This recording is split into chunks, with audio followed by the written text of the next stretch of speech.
Okay, CAPP London here with Steve. We're following up after ZDAY. And so Steve, how do you think the turnout was at the event? Turnout was really good. I believe there were about 50 people there, and I am just pleased to see such a high turnout here in London. The message seems to be getting across very well, and in a relatively small city like this, that at least 50 people come out and hundreds, if not thousands more, know about it. It's a real positive sign for cities of all sizes in Canada to be aware of the Zeitgeist movement. I agree. Have you ever been involved with the Zeitgeist movement before? In Vancouver, I was, yes. They've a rather large chapter there of about 200 or 300 people, and I remember when they had their ZDAY in 2009, had about 100 people come turn out, and I believe this year was much larger. So I wasn't ever involved in any of the planning, but I am a participant in all the events that happens. So you've been following it pretty closely. Yep, for about 3 years now. Okay.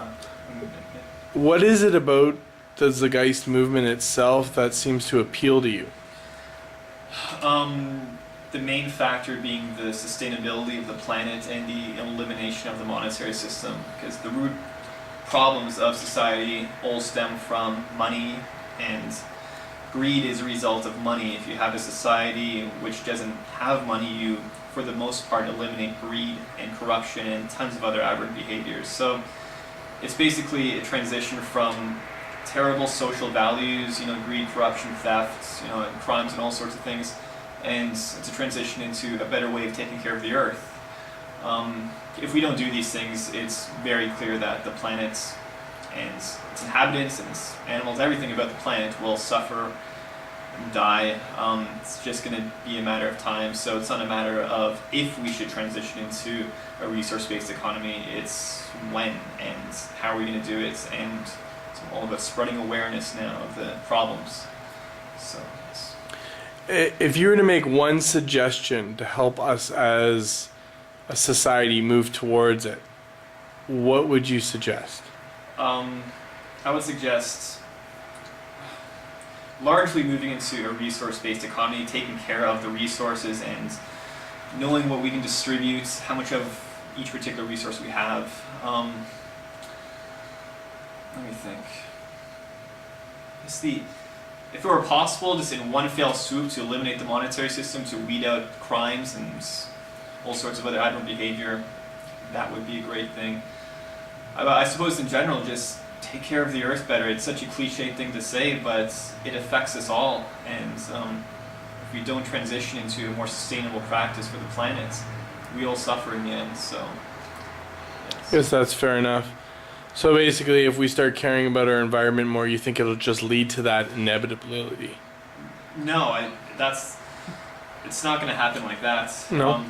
A resource-based economy is going to be a slow thing. We have to take gradual steps, I believe. Like Canada, for example, let's do our own country.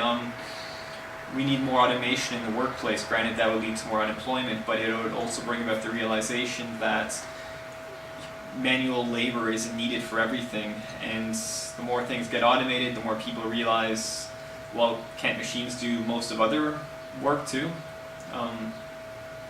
And so also it's just insulting to the human potential that we have to sit through crap 8-hour jobs a day that machines could do easily.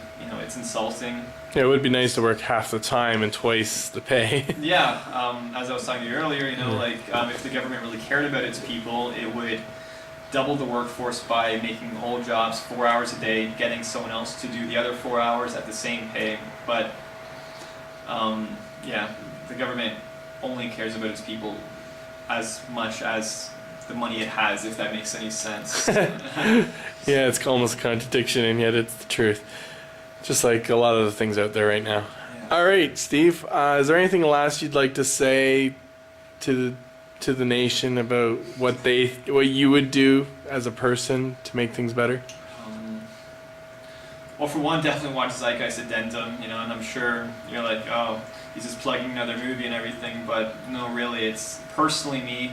It opened my eyes, and I like to think I'm somewhat intelligent and aware of the world, and that movie, opened my eyes, and hopefully it can open everyone else's eyes. aside from that, try and get off the grid as much as you can. Have your own energy. Move to a smaller bank. Get out of RBC, Scotia, HSBC if possible. So you're pro credit union then, basically? I am, yes. Shared ownership kind of thing?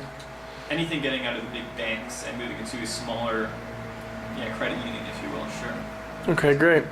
Well, thanks for the advice, Steve, and we'll be sure to share. Take care.